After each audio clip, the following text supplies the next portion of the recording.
Di sebuah gedung perkantoran modern dengan dinding kaca lorong panjang yang selalu dipenuhi suara langkah kaki, bekerja seorang wanita bernama Sinano. Ia dikenal sebagai karyawan yang efisien, tenang, profesional, dan jarang membuat kesalahan. Tidak ada yang menonjol dari dirinya dan justru itulah yang membuatnya bertahan di lingkungan kerja yang penuh tekanan. Di perusahaan itu setiap orang memiliki peran, setiap divisi memiliki fungsi. Namun ada satu hal yang tidak pernah tertulis di struktur organisasi. Sebuah fungsi yang hanya diketahui oleh segelintir orang. Dua, kesadaran yang datang terlambat. Awalnya, Sinano tidak benar-benar memahami. Ia hanya mengikuti arahan, membantu beberapa rekan kerja tertentu, menangani situasi yang dianggap sensitif oleh atasan. Selalu dengan alasan profesionalitas, selalu dengan kalimat yang samar. Ini bagian dari menjaga stabilitas tim. Ini demi kinerja perusahaan. Ia tidak pernah mempertanyakan terlalu jauh. Sampai suatu hari, seseorang mengatakannya secara langsung, "Tahu kan, kamu bagian dari divisi itu." Sinano terdiam. Divisi apa? Rekan kerjanya tersenyum tipis. Divisi yang tidak pernah disebut. Realita yang menjadi titik balik. Sinano mulai memperhatikan hal-hal yang sebelumnya ia abaikan. Pola interaksi, permintaan yang tidak biasa, cara beberapa karyawan diperlakukan berbeda.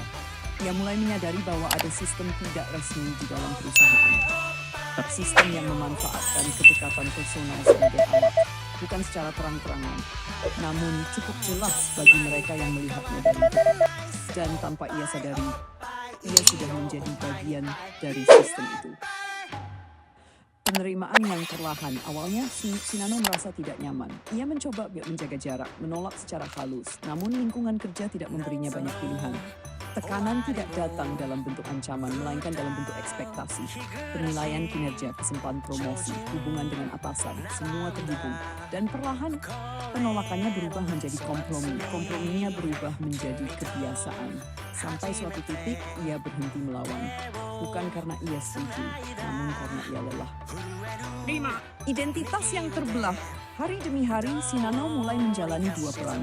Di permukaan, ia menjadi karyawan profesional, tersenyum di rapat, menyusun laporan, berbicara dengan klien. Namun di balik itu, ia menjalankan peran lain, peran yang tidak pernah tertulis, peran yang hanya dipahami oleh orang-orang tertentu di perusahaan itu. Dan yang paling mengejutkan, ia mulai melakukannya dengan tenang, tanpa gejolak seperti sebelumnya. Seolah ia telah menemukan cara untuk memisahkan dirinya dari apa yang ia lakukan. Rekan junior. Suatu hari, seorang karyawan junior bergabung dengan timnya. Namanya Aoi. Masih baru, masih polos, masih percaya bahwa kerja keras adalah satu-satunya jalan untuk sukses. Sinano melihat dirinya sendiri di masa lalu dalam diri Aoi. Dan untuk pertama kalinya setelah sekian lama, ia merasa tidak nyaman lagi karena ia tahu apa yang mungkin akan terjadi. 7. Lingkaran yang berulang. Situasi yang sama mulai terulang. Permintaan-permintaan kecil, arahan yang tidak jelas, tekanan yang halus, tekanan.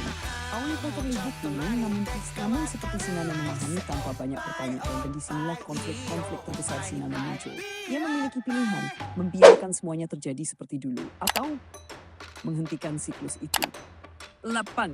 Konfrontasi diri sendiri. Suatu malam, Sinano duduk sendirian di ruang kantor yang hampir kosong. Lampu redup, komputer masih menyala. Ia menatap pantulan dirinya di layar. Wanita yang ia lihat sekarang berbeda dari dirinya yang dulu. Lebih tenang, lebih dingin, lebih terpisah. Ia bertanya pada dirinya sendiri, apakah ini masih aku atau hanya peran yang ia mainkan terlalu lama? 9. Pilihan yang tidak mudah. Keesokan harinya, Aoi datang kepadanya. Dengan ekspresi ragu, "Senpai, aku tidak mengerti beberapa hal di sini."